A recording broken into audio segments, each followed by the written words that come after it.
નમસ્કાર વિદ્યાર્થી મિત્રો, અભયમ ઈ ક્લાસમાં આપ સર્વેનું હું પાર્શ્વ મહેતા હાર્દિક સ્વાગત કરું છું. અને આજે આપણે જોવાના છે 3 દિવસના કરંટ અફેર્સ. તો શરૂ કરીએ 20, 21, 22 એપ્રિલના કરંટ અફેર્સની ચર્ચા. તો ફટાફટ શરૂ કરીએ. તો કે ગુજરાત વિધાનસભા વિવિધ સમિતિઓ, તો ગુજરાત વિધાનસભામાં નવી 4 સમિતિઓ બનાવાઈ છે. કઈ કઈ 4 સમિતિઓ છે? તો એક છે જાહેર હિસાબની સમિતિ, અંદાજ સમિતિ, જાહેર હિસાબની સમિતિ, અંદાજ સમિતિ, જાહેર સાહસ સમિતિ અને પંચાયતી રાજ સમિતિ. જીતુભાઈ વાઘાણી દ્વારા જાહેર હિસાબ સમિતિ બનાવાઈ છે, એના અધ્યક્ષ બનાવાયા છે. અંદાજ સમિતિમાં કોણ છે? મનીષભાઈ વકીલ છે. અને જાહેર સાહસ સમિતિમાં ગણપતભાઈ વસાવા. તેમજ પંચાયતી રાજ સમિતિમાં કોણ છે? પંકજ દેસાઈ છે. પંકજ દેસાઈ. ચલો, ક્લિયર છે? તો ફરીથી એકવાર જોઈ લઈએ. તો કે સમિતિઓમાં કોણ કોણ છે? તો કે જાહેર હિસાબ સમિતિ છે. જાહેર હિસાબ સમિતિમાં જીતુભાઈ વાઘાણી છે. એ પછી વાત કરીએ તો કે અંદાજ સમિતિની વાત છે, તો અંદાજ સમિતિમાં મનીષભાઈ વકીલ છે. એ પછી જાહેર સાહસ સમિતિ, સાહસ સમિતિમાં કોણ છે? ગણપતભાઈ વસાવા છે. અને પંચાયતી રાજ સમિતિ એમાં કોણ છે? તો કે પંકજ દેસાઈ છે. ચલો, બરાબર. એના પછીનો ક્વેશ્ચન જોઈએ તો કે હાઇબ્રિડ સૂર્યગ્રહણ. હાઇબ્રિડ સૂર્યગ્રહણ એટલે શું? તો કે 20 એપ્રિલના રોજ દેખાણું, પણ ભારતમાં નથી દેખાણું. અને હાઇબ્રિડ સૂર્યગ્રહણ એટલે શું થાય? તો કે પૂર્ણ સૂર્યગ્રહણ અને અંશતઃ સૂર્યગ્રહણનું મિશ્રણ થાય.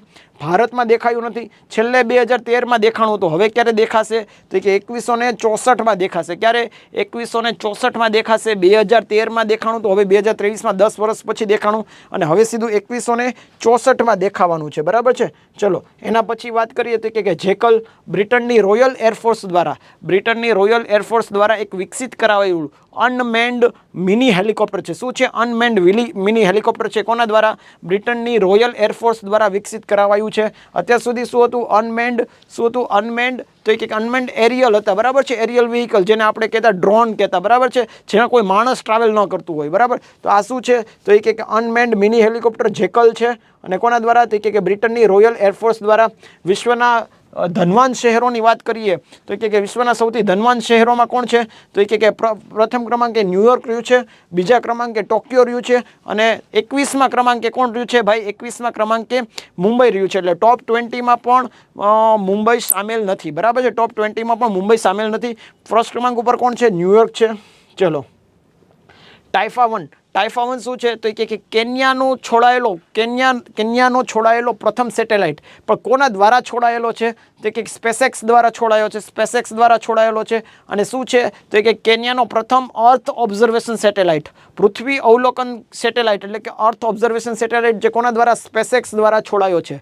સ્પેસએક્સ દ્વારા છોડાયો છે. ચલો, સ્પેસએક્સનું હમણાં જ સ્ટારશીપ કરીને એક જે રોકેટ હતું એ ફેલ થઈ ગયું છે. અને તમને બધાને આકાશમાં ઘણી વખત એક માળા જોવા મળતી હોય કે કુતૂહલ થાય કે આ શું છે? તારાની એક લાઈન હોય, એ જ શું છે? તો કે સ્ટારલિંક છે. સ્ટારલિંક એ કોનું છે? તો કે એ ભાઈ સ્પેસએક્સના એક કૃત્રિમ ઉપગ્રહોની સમૂહ છે. ચલો, એના પછી મુરલીધરનની વાત કરીએ તો કે મુરલીધરન કોણ છે? તો કે શ્રીલંકાનું સ્પિનર છે. શ્રીલંકાનો સ્પિનર છે. બરાબર છે? અને એક બહુ સારો એવો પ્લેયર કહી શકાય. એના નામે ઘણા બધા રેકોર્ડ્સ છે. તો બાયોપિક 800 એની બાયોપિક બને છે. જેમ ધોનીની બની, સચિનની બની, એમ એની પણ બાયોપિક બને છે. અને બાયોપિકનું નામ શું છે? તો કે 800 નામ છે. શું છે બાયોપિકનું નામ? તો કે 800. શું કામ 800? તો કે એને 800 વિકેટ લીધેલી છે અત્યાર સુધીમાં. 800 વિકેટ લીધેલી છે, એટલે બાયોપિકનું નામ 800 છે. એના લેખક કોણ છે? MS શ્રીપતિ છે. શું છે ભાઈ? એટલે એના લેખક MS શ્રીપતિ. અને એમાં જે મુરલીધરનનો રોલ કરવાના છે એ હીરો કોણ છે? તો કે એ છે વિજય સેતુપતિ, જે સાઉથના બહુ સારા એવા એક્ટર છે. ઘણા બધા મૂવીઝમાં તમે એને એઝ અ હીરો જોતા હો છો. તો વિજય સેતુપતિ એમાં મેઇન રોલ ભજવવાના છે. એ પછી વાત છે તેલ જેટ્ટી વિકાસ. તેલ જેટ્ટી વિકાસ. બરાબર? તેલ જેટ્ટી વિકાસ કંડલા બંદરથી ચાલુ થયો છું. કંડલા બંદરથી PPP model, public private partnership model, અને BOT base, built operate transfer. બરાબર છે? તમે ઇકોનોમિક્સમાં જોશો તો ઘણા બધા આવા BOT, built operate transfer, built on transfer, એ બધા નામ છે. તો PPP અને BOT બેઝ પર બનાવવામાં આવ્યું છે. આર્થિક વિકાસની સાથે સાથે જે કાર્ગોનું હેન્ડલિંગ આવે છે, બહુ બધા કાર્ગો આવે તો એને હેન્ડલિંગ કરવા માટે, કાર્ગો હેન્ડલિંગ માટે એની ક્ષમતામાં વધારો કરશે. કયું ભાઈ? તેલ જેટ્ટી વિકાસ કેન્દ્ર. અને ક્યાંથી ચાલુ થયું છે? તો એ કે કંડલા બંદરથી શરૂ થયું છે. એના પછીની આપણે વાત કરીએ તો કે logistic performance index. Logistic performance ઇન્ડેક્સમાં પ્રથમ ક્રમાંકે કોણ રહ્યું છે ભાઈ? પ્રથમ ક્રમાંકે સિંગાપુર રહ્યું છે. ભારત કેટલામાં ક્રમાંકે રહ્યું છે? 38મા ક્રમાંકે ભારત રહ્યું છે. બરાબર છે? લોજિસ્ટિક પરફોર્મન્સ ઇન્ડેક્સમાં 38મા ક્રમાંકે ભારત રહ્યું છે. પ્રથમ ક્રમાંકે કોણ રહ્યું છે? તો એ કે સિંગાપુર રહ્યું છે. આપણો લક્ષ્યાંક શું છે? 100 ગતિશક્તિ કાર્ગો ટર્મિનલ બનાવવા. 100 ગતિશક્તિ કાર્ગો ટર્મિનલ બનાવવા. અને ત્રિપુરામાં શું થયું છે તો કે ત્રિપુરામાં પ્રથમ ટ્રાન્સપોર્ટેશન યુનિવર્સિટી બનાવાઈ છે. ટ્રાન્સપોર્ટેશન યુનિવર્સિટી બનાવાઈ છે. હવે વાત કરીએ આપણે 21 એપ્રિલની, તો કે વિશ્વ યકૃત અથવા તો વિશ્વ લીવર દિવસ. વિશ્વ યકૃત દિવસ ક્યારે ઉજવવામાં આવે છે? 19 એપ્રિલના રોજ ઉજવવામાં આવે છે. થીમ શું હતી? Be vigilant. Be vigilant, do regular liver checkup. Be vigilant, do regular liver checkup. બરાબર છે. સતર્ક રહો અને રેગ્યુલરલી ટાઈમ ટુ ટાઈમ લીવરનું ચેકઅપ કરાવતા રહ્યો. બરાબર છે. લીવરનું નિદાન કરાવતા રહ્યો. એનું સ્થાન ક્યાં હોય છે? ઉદર ગુહામાં જમણી બાજુ ઉપરની બાજુ. ઉદર ગુહામાં જમણી બાજુ ઉપરની બાજુ એનું સ્થાન હોય છે. બરાબર છે. એનું વેઇટ જોઈએ, વજન તો કેટલું હોય છે? 1.2 કિલોગ્રામથી 1.5 કિલોગ્રામ એનું વેઇટ હોય છે. અને એનું કલર જોઈએ કે કેવા રંગનું હોય છે, તો શું હોય? લાલ અને બદામી રંગનું હોય છે. એના પછી વાત કરીએ સંગઠન સે સમૃદ્ધિ. ગ્રામીણ વિકાસ મંત્રાલય દ્વારા શરૂ કરવામાં આવેલો પ્રોજેક્ટ છે. ગ્રામીણ વિકાસ મંત્રાલય દ્વારા. બરાબર. શું છે તો કે સ્વસહાય જૂથ. સ્વસહાય જૂથ દ્વારા ગ્રામીણ મહિલાઓને વધુ સક્ષમ અને વધુ સશક્ત બનાવવી એ કોનું કામ છે? તો કે કયા પ્રોજેક્ટ અંતર્ગત કરશે?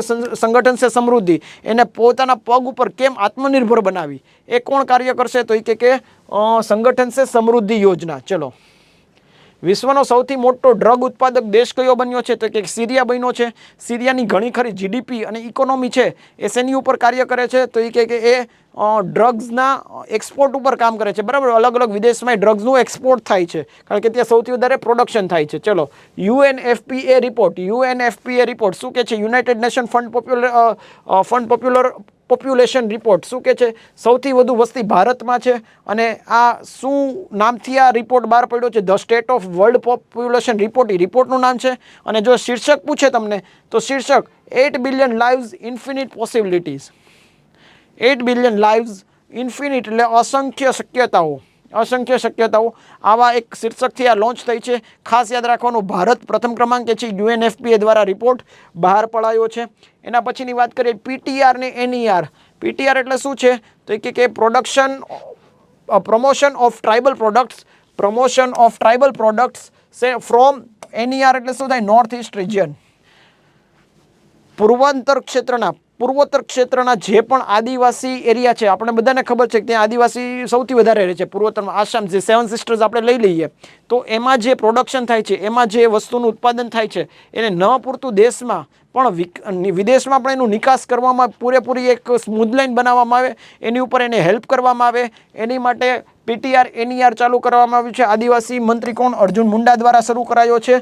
અને આદિવાસી ચીજવસ્તુનો પ્રચાર અને પ્રસાર કરવા માટે આ બનાવાયું છે. ચલો, એના પછી વાત કરીએ આપણે, તો શું છે? તો કે જળ બજેટ બનાવનાર પ્રથમ રાજ્ય. જળ બજેટ બનાવનાર પ્રથમ રાજ્ય. કેમ જળ બજેટ બનાવનાર પ્રથમ રાજ્ય? તો કે ઉનાળામાં આપણે ઘણી બધી પાણીની હાલાકીનો સામનો કરવો પડતો હોય છે, કોઈ પણ રાજ્ય હોય. બરાબર છે. એમાં કોઈ રાજ્ય બાકાત નથી રહેતું. તો આ શરૂ કરનાર, જળ બજેટ બનાવનાર પ્રથમ રાજ્ય ભારતનું કયું બન્યું છે? તો કે કેરળ બન્યું છે. શું કામ આવું કરી શક્યું? તો કે ત્યાં 100% શું છે? તો કે ત્યાં 100% એજ્યુકેશન રેશિયો છે. બરાબર. 100% એટલે સૌથી વધારે, આખા ભારતમાં સૌથી વધારે એજ્યુકેશન રેશિયો ક્યાં છે? તો એ કે કેરળમાં છે. લગભગ 94 થી 96ની વચ્ચે છે, સેન્સસ 2011 મુજબ. બરાબર. એટલે સૌથી વધારે એજ્યુકેશન ત્યાં છે. એટલે કેરળ આ બધું કરવા માટે સશક્ત છે.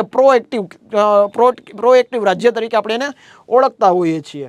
ચલો, Purna tidal regular dam project. શું છે Purna tidal regular dam project? તો કે નવસારી જિલ્લામાં પૂર્ણા નદી પર એક ડેમ બાંધવામાં આવે છે અને મુખ્યમંત્રી દ્વારા એનું ખાતમુહૂર્ત કરવામાં આવ્યું છે. એના પછી પ્રવાસી ભારતીય સન્માન. પ્રવાસી ભારતીય સન્માન કોને મળે છે? તો જે મૂળ ભારતીયના છે, મૂળ ભારતના છે, પણ બહાર વિદેશમાં રહે છે અને બહાર વિદેશમાં બહુ સારું એવું કાર્ય કરતા હોય, બહુ સારી એવી પોઝિશન ઉપર હોય, એને આ મળતું હોય છે. તો આ વખતે આ કોને મળ્યું છે? તો કે રાજ સુબ્રમણ્યમને મળ્યું છે. રાજ સુબ્રમણ્યમ કોણ છે? તો કે ભાઈ ફેડેક્સના CEO છે. 9 જાન્યુઆરી ના દિવસે પ્રવાસી ભારતીય દિવસ ઉજવવામાં આવે છે. અને 2023નો ક્યાં ઉજવવામાં આવ્યો હતો? ઇન્દોર ખાતે ઉજવવામાં આવેલો. કઈ જગ્યાએ? ઇન્દોર ખાતે ઉજવવામાં આવેલો. ચલો, એના પછી વાત કરીએ એશિયાની સૌથી મોટી હાઇડ્રોકાર્બન પાઇપલાઇન. એશિયાની સૌથી મોટી હાઇડ્રોકાર્બન પાઇપલાઇન ક્યાં બનાવવામાં આવી છે? તો એ કે બ્રહ્મપુત્ર નદી ઉપર બનાવવામાં આવી છે. ઇન્દ્રધનુષ ગેસ ગ્રીડ કંપની દ્વારા બનાવાઈ છે. 4080 મીટર એની લંબાઈ છે અને આસામના જોરહાટથી માજુલી દ્વીપને જોડશે. ફરીથી એકવાર, સૌથી મોટી હાઇડ્રોકાર્બન પાઇપલાઇન.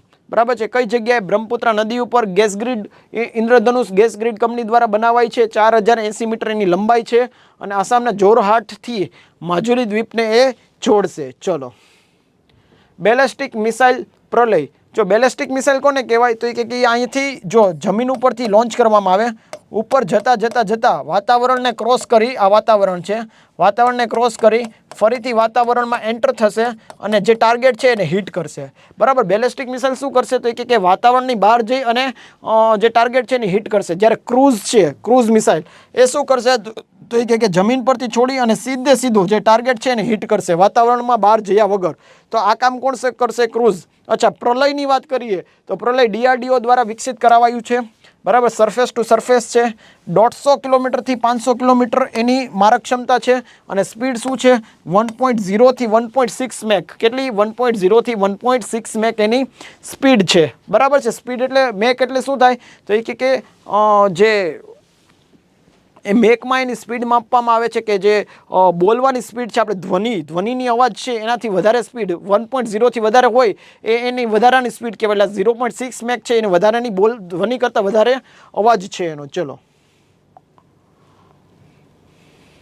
અખાત્રીજ. અખાત્રીજ શું છે? તો એક વૈશાખ સુદ ત્રીજને દિવસે ઉજવવામાં આવે છે. શું કામ અખાત્રીજ? તો એક અખા ભગતનો જન્મદિવસ હોય છે.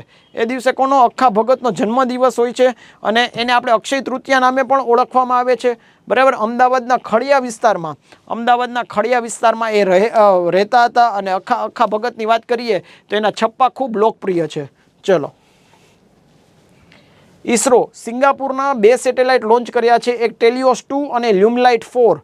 બરાબર છે. સિંગાપુરના 2 સેટેલાઇટ કોણે લોન્ચ કર્યા છે? ભાઈ, ઇસરોએ લોન્ચ કર્યા છે. એક ટેલિયોસ 2 અને લ્યુમલાઇટ 4. બરાબર છે. એ બે કોણે? ઇસરો દ્વારા લોન્ચ કરાયા છે. કયા વાહન છે? PSLV C-55 દ્વારા લોન્ચ કરાયા છે અને સતીશ ધવન સ્પેસ સેન્ટરથી એને લોન્ચ કરવામાં આવ્યા છે. ચલો, સુવરી મહોત્સવ ક્યાં ઉજવાય છે? ભાઈ, આસામ ખાતે ઉજવાય છે. ત્યાંની જે આદિવાસી પ્રજાતિ છે એ આ સુવરી મહોત્સવ ઉજવતા હોય છે. તો સુવરી મહોત્સવ પૂછે તો આપણે આસામ લખશું. Civil services day. 21 એપ્રિલના રોજ સિવિલ સર્વિસીસ ડે ઉજવવામાં આવે છે. એની 16મી આવૃત્તિ આ વખતે ઉજવણી. શું કામ ઉજવવામાં આવે છે? તો કે 1947માં સરદાર પટેલે પ્રથમ બેચને સંબોધન આપ્યું હતું. એ યાદમાં આપણે 21 એપ્રિલ સિવિલ સર્વિસીસ ડે તરીકે ઉજવીએ છીએ. ગ્લોબલ યુનિકોર્ન ઇન્ડેક્સમાં ફર્સ્ટ ક્રમાંકે કોણ રહ્યું? ભાઈ, USA રહ્યું. બરાબર છે. 48 દેશના 1361 યુનિકોર્ન હતા, એમાં ફર્સ્ટ ક્રમાંક પર USA રહ્યું. અને ભારતની વાત કરીએ તો ભારતની સૌથી સારામાં સારી શ્રેષ્ઠ કંપની તરીકે કોણ ઉભરી આવ્યું? ભાઈ, બેઇજૂઝ ઉભરી આવ્યું. જે એજ્યુકેશન આપતી, ઓનલાઈન એજ્યુકેશન આપતી કંપની છે બેઇજૂઝ, એ બેઇજૂઝ ઉભરી આવ્યું સૌથી ભારતની શ્રેષ્ઠ કંપની તરીકે. એના પછીની વાત કરીએ તો કે રાષ્ટ્રીય ક્વોન્ટમ મિશન 2023-24થી લઈ 2030-31 માટે રાષ્ટ્રીય ક્વોન્ટમ મિશન શરૂ કરાયું છે. 6000 કરોડ રૂપિયાની ફાળવણી થઈ છે. ક્વોન્ટમ સાયન્સમાં વધારેમાં વધારે આપણે પ્રગતિ કરી શકીએ, સંશોધન કરી શકીએ, એની માટે આ ક્વોન્ટમ મિશનની શરૂઆત કરાઈ છે. એના પછી લતા દીનાનાથ પુરસ્કાર. લતા દીનાનાથ પુરસ્કાર એટલે કે તમને બધાને ખ્યાલ જ છે, લતા મંગેશકર. બરાબર છે. તો લતા મંગેશકરના ઉપલક્ષમાં લતા દીનાનાથ પુરસ્કાર અપાય છે. 2023માં આશા ભોસલેને અપાયો હતો. તમને એ બી કહી દઉં કે લતા મંગેશકર અને આશા ભોસલે બંને શું છે? સગા બેન છે, રિયલ સિસ્ટર્સ છે. ચલો, નિકાસ ક્રમાંક. ભારતમાં સૌથી વધુ નિકાસ કયા જિલ્લામાં થાય છે? તો કે ગુજરાતના જામનગર જિલ્લામાં થાય છે. બરાબર. શું કામ? તો કે ત્યાં રિલાયન્સ છે, રિલાયન્સ ઇન્ડસ્ટ્રીઝ છે. બરાબર છે. અને 24% પેટ્રોલિયમનું નિકાસ માત્ર રિલાયન્સ ખાલી અહીંયા જામનગરથી કરે છે. એટલે બહુ સારો એવો આંકડો કહી શકાય. અને જામનગર જિલ્લામાં જે રિલાયન્સ ઇન્ડસ્ટ્રીઝ છે એ નિકાસમાં ઘણું બધું યોગદાન આપે છે, જેથી ગુજરાતની GDP બહુ આગળ છે. ચલો, અને કિંમતી ધાતુ અને પથ્થરની વાત કરીએ તો સુરત આગળ આવે. કિંમતી ધાતુ અને પથ્થર એટલે આપણે ડાયમંડ માર્કેટની વાત કરીએ તો એમાં સુરત અવ્વલ નંબરે છે. એના પછી વાત કરીએ સાથી એપ. તો કે seed traceability, authentication and holistic inventory. ખેતીમાં બીજના ઉત્પાદનની ગુણવત્તા સુધારવા માટે સાથી એપ લોન્ચ કરાઈ છે. તમને ખબર છે કે બીજ ઓછું નાખીને ગુણવત્તા એની જો સારી હોય તો બબલક પાક થાય. બરાબર. તો એની માટે શું છે? સાથી એપ લોન્ચ કરાઈ છે. ચલો, હવે MCQ ઉપર જોઈ લઈએ. તો કે ગુજરાતના વિધાનસભાની વિવિધ સમિતિઓ પૈકી અંદાજ સમિતિના અધ્યક્ષ કોણ છે? તો કે મનીષભાઈ વકીલ છે. જીતુભાઈ વાઘાણી છે, એ હિસાબ સમિતિના છે. ગણપત વસાવા છે, એ જાહેર સાહસ સમિતિના છે. અને પંકજ દેસાઈ છે, પંચાયતી રાજ સમિતિના છે. હવે પછીનું હાઇબ્રિડ સૂર્યગ્રહણ કયા વર્ષમાં દેખાશે? તો કે 2164માં દેખાશે. આના પહેલાંનું ક્યારે દેખાણું હતું? 2013માં દેખાણું હતું. હવે 2164માં દેખાશે. વિશ્વના ધનવાન શહેરોની યાદીમાં પ્રથમ ક્રમાંકે કયું રહ્યું હતું? તો કે ફર્સ્ટમાં ન્યુયોર્ક છે, સેકન્ડમાં ટોક્યો છે અને 21મા ક્રમાંકે મુંબઈ છે. ચલો, મુરલીધરનના બાયોપિકમાં મુરલીધરનનો રોલ કોણે ભજવ્યો છે? તો કે વિજય સેતુપતિએ ભજવ્યો છે. કોણે? વિજય સેતુપતિએ ભજવ્યો છે. અને 800 શું છે? એના બાયોપિકનું નામ છે, બરાબર, કારણ કે એને 800 વિકેટ લીધેલી. ચલો, તેલ જેટી વિકાસનો પ્રારંભ કરનાર બંદરગાહ કયા ખાતેથી કરાયો? બરાબર છે, એટલે તેલ જેટી વિકાસનો પ્રારંભ કયા બંદરગાહ ખાતેથી કરાયો એવું પૂછવા માંગે છે. તો કંડલા બંદરગાહ આવશે. પીપીપી મોડલ અને બીઓટીની વાત કરી, બિલ્ડ ઓપરેટ ટ્રાન્સફરની વાત થઈ હતી, બરાબર. પીપીપી અને બીઓટી મોડલ પર આધારિત છે, એટલે કંડલા બંદર સાચો જવાબ આવશે. લોજિસ્ટિક પરફોર્મન્સ ઇન્ડેક્સમાં ભારતનો ક્રમ કેટલામો રહ્યો? તો કે 35, 37, 38 કે 40. તો કેટલામો રહ્યો ભાઈ? 38મો રહ્યો. પ્રથમ ક્રમાંકે કોણ રહ્યું હતું? તો કે પ્રથમ ક્રમાંકે સિંગાપુર રહ્યો હતો અને 38માં ઇન્ડિયા રહ્યો હતો. ચલો, લોજિસ્ટિક પરફોર્મન્સ ઇન્ડેક્સમાં પ્રથમ ક્રમાંકે કોણ રહ્યો? હમણાં જ આપણે વાત થઈ કે સિંગાપુર પ્રથમ રહ્યો અને 38મા ક્રમાંકે ઇન્ડિયા રહ્યું. વિશ્વનો સૌથી મોટો ડ્રગ ઉત્પાદક દેશ કયો છે? તો કે વાત થઈ હતી આપણે સિરિયાની, કે સૌથી વધારે ત્યાં એની જીડીપી છે એ શેની ઉપર નિર્ભર કરે છે? તો કે ડ્રગ્સના નિકાસ ઉપર નિર્ભર કરે છે. એટલે સૌથી વધારે ડ્રગ્સ ઉત્પાદનમાં કોણ છે આગળ? સિરિયા છે. ભારતની વસ્તી કયા વર્ષમાં 1668 મિલિયન થઈ જશે? તો કે 2050માં ભારતની વસ્તી 1668 મિલિયન પહોંચી જશે. એના પછી જળ બજેટ લોન્ચ કરનાર ભારતનું પ્રથમ રાજ્ય કયું છે? તો કે કેરળની વાત થઈ હતી આપણે. એજ્યુકેશન રેશિયોની વાત થઈ હતી. ગરમીમાં પાણીની હાલાકી ન થાય એટલે પહેલેથી જળ બજેટ બનાવવાની વાત કોણે કરી છે? કેરળ સૌપ્રથમ રાજ્ય બની ગયું છે. પૂર્ણા નદી પર Purna tidal regular dam project કયા જિલ્લામાં બનવાનો છે? ડાંગ, નવસારી, વલસાડ, સુરત. એમાં નવસારી આવશે. નવસારીમાં પૂર્ણા નદી ઉપર આ એક ડેમ બનવાની વાત છે. અને મુખ્યમંત્રી દ્વારા એનું ખાતમુહૂર્ત કરાયું છે. પ્રવાસી ભારતીય સન્માન 2023 કોને પ્રાપ્ત થયું છે? કમલા હેરિસ, અજય બાંગા, શિવાની કુમાર કે રાજ સુબ્રમણ્યમને? તો ફેડેક્સના સીઈઓ કોણ છે? રાજ સુબ્રમણ્યમ છે. એને આ સન્માન પ્રાપ્ત થયું છે. 9 જાન્યુઆરી આપણે પ્રવાસી ભારતીય દિવસ ઉજવતા હોઈએ છીએ. એશિયાની સૌથી મોટી હાઇડ્રોકાર્બન પાઇપલાઇન કઈ નદી ઉપર બનાવાઈ છે? ગંગા, બ્રહ્મપુત્ર, શોણ કે યમુના? તો શું આવશે? બ્રહ્મપુત્ર નદી ઉપર બનાવાઈ છે. બ્રહ્મપુત્ર નદી ઉપર. સુવોરી મહોત્સવ કયા રાજ્યમાં ઉજવાય છે? તો કે વાત કરી હતી આસામમાં. ત્યાંના લોકલ જે ટ્રાઇબલ્સ કોમ્યુનિટી છે એ સુવોરી મહોત્સવ ઉજવતા હોય છે. ચલો, બેલેસ્ટિક મિસાઇલ પ્રલય કોના દ્વારા વિકસિત કરાઈ છે? તો કે ડીઆરડીઓ દ્વારા. મેં તમને સમજાવ્યું હતું કે બેલેસ્ટિક મિસાઇલ છે એ વાતાવરણની બહાર જઈ અને પાછું અંદર આવીને એટેક કરશે, જ્યારે ક્રૂઝ મિસાઇલ ડાયરેક્ટ જે ટાર્ગેટને હિટ કરશે. તો કોના દ્વારા વિકસિત કરાઈ છે? ડીઆરડીઓ દ્વારા. અખાત્રીજના દિવસે કયા સાહિત્યકારનો જન્મદિવસ હોય છે? તો કે અખ્ખા ભગતનો હોય છે. અખ્ખા ભગતના શું જાણીતા છે? તો એ કે છપ્પા જાણીતા છે અને અમદાવાદમાં રહેતા હતા, એ આપણે વાત થઈ હતી. ચલો, ઇસરોએ તાજેતરમાં લોન્ચ કરાયેલ ટેલિયોસ 2 અને લ્યુમિલાઇટ 4 કયા દેશના ઉપગ્રહ છે? તો કે સિંગાપુરના ઉપગ્રહ છે. આપણે એ બી વાત થઈ હતી કે સિંગાપુરના 2 ઉપગ્રહ આપણે લોન્ચ કર્યા હતા. સિવિલ સર્વિસીસ ડે ક્યારે ઉજવાય છે? 21 એપ્રિલના રોજ. સરદાર પટેલે સૌપ્રથમ 1947ની બેચને સંબોધન આપ્યું હતું, એ યાદમાં 21 એપ્રિલમાં સિવિલ સર્વિસીસ ડે ઉજવાય છે. ગ્લોબલ યુનિકોર્ન આંકમાં ભારતની સર્વશ્રેષ્ઠ કંપની કઈ છે? ઓયો, સ્કાયરૂટ, બેઇજુસ કે ઇનસ્પેસ? તો કે કયું છે ભાઈ? બેઇજુસ છે. બેઇજુસ.